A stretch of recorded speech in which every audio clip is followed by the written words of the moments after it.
Hello, in front of me I've got Porsche Panamera. In this video I'll show you how to navigate through screen display.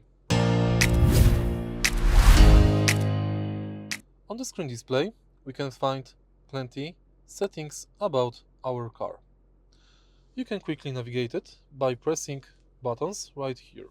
For example, you can change radio source, enter media and home.